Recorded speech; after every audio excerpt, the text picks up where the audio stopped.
थाना मीरापुर क्षेत्र के फतेहपुर परौली गांव का एक मामला सामने आया है। कोविड-19 की वैक्सीनेशन पर जागरूक करने गए लेखपाल पर ग्रामीण हमलावर हो गए। ग्रामीणों ने लेखपाल पर लाठी डंडे तान दिए। बता दें कि जबरदस्ती वैक्सीनेशन कराने का ग्रामीणों ने लेखपाल पर आरोप लगाया है। सिद्धार्थनगर जिले में कोरोना की जांच करने वाले सरकारी एंटीजन किट अवैध कालाबाजारी करते हुए 4 संविदा कर्मियों को पुलिस ने रंगे हाथों गिरफ्तार किया है।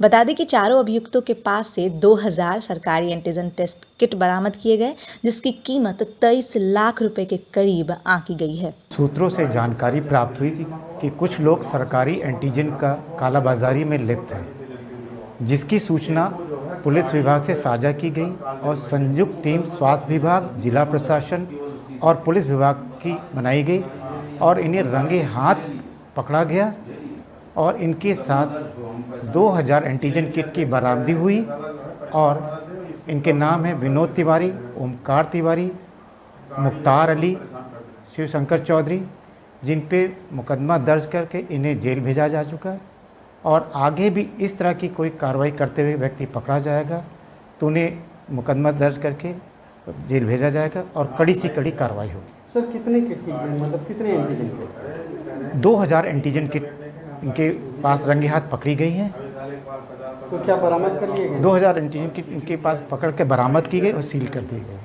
जालौन के मुख्यालय उरई की नगर पालिका लाख दावे कर ले, लेकिन हमेशा की तरह बरसात के मौसम में उनकी पोल खुल ही जाती है। बता दें कि पिछले दिनों नगर पालिका द्वारा नाले और नालियों को वर्षा से पहले साफ सफाई का नगर पालिका ने दावा किया था, लेकिन कागजी दावे की हवाएं एक ही बारिश ने पोल खोल के रख दी। मौसम विभाग के अनुसार समय से हुई बारिश ने मोहल्लों की गलियों को नदियों में तब्दील कर दिया है। हालत तो तब खराब हुए जब गंदी नालियों के बारिश का पानी लोगों के कमरों और किचन तक पहुंच गया, जिसको लेकर घर पर पढ़ाई कर रहे बच्चे रात भर कुर्सी पर बैठने को मजबूर हो गए। वहीं मोहल्ले की गलियों में लोगों का निकलना दूभर हो गया। लोगों के घरों में वर्षा का पानी जाने से परेशान जनता ने नगर पालिका को खूब खरी खोटी सुनाई। ये जो थोड़ी बहुत बरसात में भी ये पानी भर जाता है, ये क्योंकि यहाँ कोई निकास नहीं है पानी निकलने का। देखो अब व्यवस्थित ढंग से ये नाला बनाए गए हैं, सभासद कभी आता नहीं है, कोई चेक करने नहीं आता है।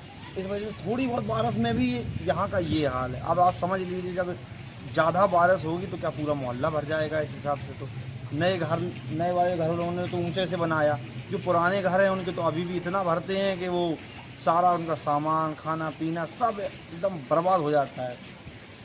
अब यहाँ ये निकास ना होने के कारण भर जाता है पानी। तो यहाँ के जो सभासद हैं वो कभी आते हैं कि नहीं आते? यहाँ के मान सिंह आते नहीं हैं। गुरसहाईगंज में बालिका से दुष्कर्म का आरोपी दुष्कर्म के 5 दिनों बाद गिरफ्तार हो गया है। बता दें कि 11 जून को मक्के के खेत में बालिका अचेतन अवस्था में मिली थी। परिजनों ने दुष्कर्म का आरोप लगाया था। मामले को लेकर विपक्ष भी हमलावर थे। पीड़ित के घर पहुंचकर आरोपी को जल्द से जल्द पकड़ने का आश्वासन विपक्ष ने दिया था। बता दें कि गुरसहाईगंज कोतवाली पुलिस टीम के 8 सदस्यों को इस सफलता के लिए 10,000 इनाम भी दिए गए हैं। जनपद कन्नौज में थाना गुरसहाईगंज क्षेत्र में दिनांक 11 तारीख को एक नाबालिग के साथ उसके पड़ोस में रहने वाले एक युवक ने दुष्कर्म किया था और जिस संबंध में वह युवक वांछित चल रहा था। आज कन्नौज पुलिस को उसे गिरफ्तार करने में सफलता हासिल हुई है। उसे गिरफ्तार करने वाली टीम में SHO DP Verma, additional inspector Jitendra Pal Singh, निरीक्षक राकेश सिंह, इसके अतिरिक्त सहायक निरीक्षक श्रीराम पटेल, कांस्टेबल दिनेश कुमार, संदीप गौतम, सन्नी तोमर और नरेश कुमार इस टीम में शामिल थे। इसको गिरफ्तार करने कर इसके आगे की विधिक कार्रवाई की जा रही है।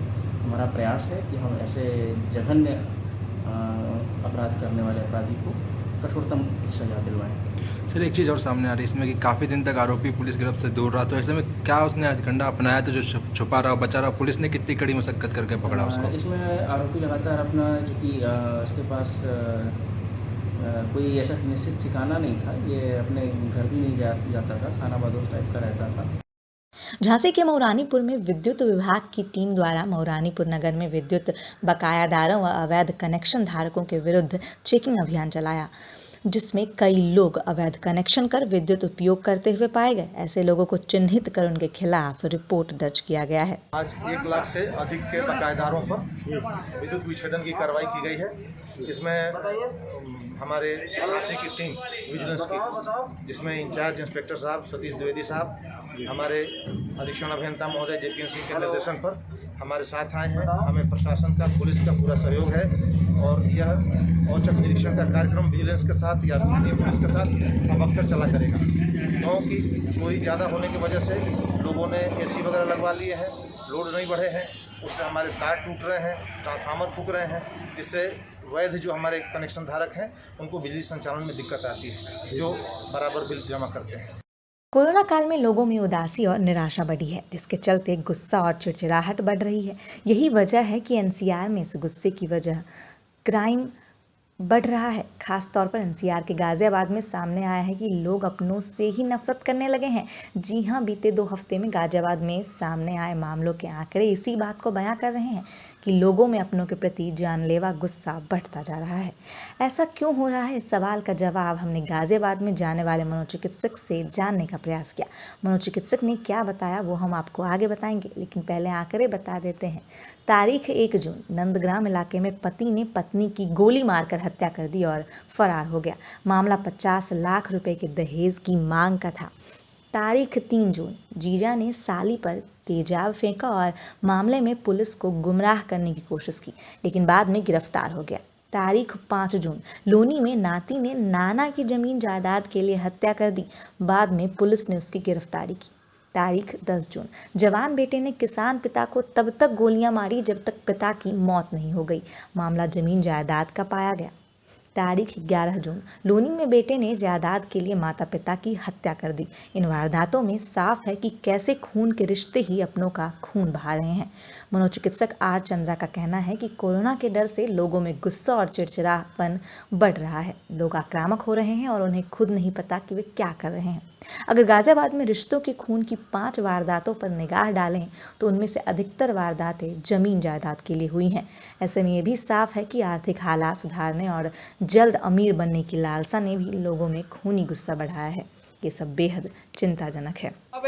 यहाँ तो हुआ नहीं, लेकिन वहाँ हो रही नीचे वो सामान वामान की डरा जो और किसी ने चोरी के भी करा, देखो सारा सामान निकला पड़ा। मम्मी के कानों के कुंडल नहीं है और मम्मी के गले में तार था और गला घोट के उनकी हत्या करी गई। कोरोना काल ने इंसान में बहुत सारे बदलाव लाए हैं, समाज में बहुत बदलाव हुआ है। जब पहली वेव आई थी तो लोगों को बड़ी आशा थी कि इस वेव का हम सामना कर लेंगे और एक नई चीज़ है। एक लोगों में उत्साह भी था, कुछ हद तक डर के संग संग उत्साह था और लोगों ने सामना भी किया। लेकिन जब दूसरी वेव आई है तो लोगों में हताशा और निराशा घर करने लगी है। ऐसा लगने लगा है लोगों को शायद ये कोरोना कभी ख़त्म नहीं होगा। सेकंड वेव ख़त्म होगी, थर्ड आएगी, फिर फोर्थ आएगी, मालूम नहीं कितनी वेव आएंगी। फिरोजाबाद जनपद में एक युवती ने एक युवक की सगाई में जमकर हंगामा किया और पुलिस को बुलाकर लग्न सगाई को रुकवा दिया। युवती का आरोप था कि जिस युवक की सगाई हो रही थी उसकी शादी युवती के साथ हो चुकी है। युवती ने कहा कि अगर उसे इंसाफ नहीं मिलता है तो वह युवक के दरवाजे पर खुदकुशी कर लेगी। युवती के हंगामे के बाद पुलिस युवक के पिता और चाचा को थाने ले आई। युवती के अनुसार युवक ने 1 साल पूर्व मौसी के घर आई युवती से नजदीकी बढ़ाई थी।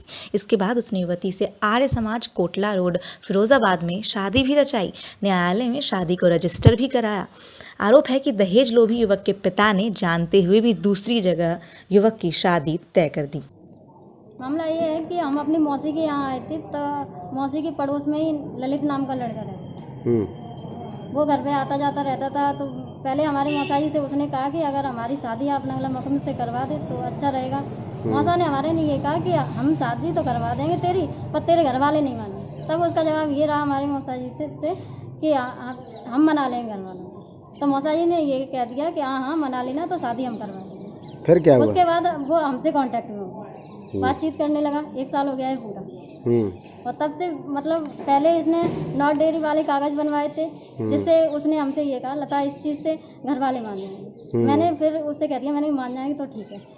थाना बेहद पुलिस और क्राइम ब्रांच टीम की ड्रग तस्करों से मुठभेड़ हो गई। मुठभेड़ में एक बदमाश घायल हो गया है।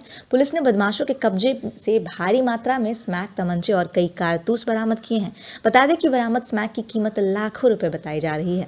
क्षेत्र में कुछ देर पहले एक मुठभेड़ हुई है बदमाशों से। ये बदमाश जो पकड़े गए हैं मुठभेड़ में वो ड्रग तस्कर हैं और इसमें एक बदमाश घायल हुआ है, उसको गोली लगी है और एक बदमाश भाग रहा था, उसको गिरफ्तार किया गया है। दोनों से भारी मात्रा में स्मैक बरामद हुई है। बाकी ये कहाँ से ला रहे थे, कहाँ इसको सप्लाई करनी थी, इसके बारे में जानकारी की जा रही है। वो पिकअप गाड़ी से थे, उनके पास असलहे मिले हैं, कारतूस मिले हैं, बाकी सारी जानकारी की जा रही है। कुल कितने बदमाश थे सर? कुल 2 बदमाश थे, जिसमें दोनों गिरफ्तार हुए, एक घायल हुआ है और एक को ऐसे ही गिरफ्तार किया गया। यूपी में राम जन्मभूमि तीर्थ क्षेत्र ट्रस्ट पिछले कई दिनों से सुर्खियों में पाया गया है। ट्रस्ट पर आरोप है कि 2 करोड़ की जमीन 18 करोड़ रुपए में कैसे खरीदी गई। इसी को लेकर यूपी के कांग्रेस प्रदेश अध्यक्ष अजय कुमार लल्लू ने लखनऊ में प्रेस वार्ता की। इस दौरान ट्रस्ट पर लगे आरोप पर कई सवाल खड़े किए। अजय कुमार लल्लू ने कहा कि अयोध्या धर्म की नगरी है। जिस तरह ट्रस्ट का मामला सामने आया है, पूरा देश अपने आप में चिंतित है। वहीं ट्रस्ट का जो कारनामा सामने आया है वह भ्रष्टाचार में लिप्त है। आखिर जमीन घोटाले में क्या खेल हुआ है, ये आम जनता भी जानना चाहती है। दोनों रिश्तेदार हैं और दोनों का घर आस पास है। सब जानते हैं कि ऋषिकेश उपाध्याय की अयोध्या में क्या स्थिति है और क्या सवाल है।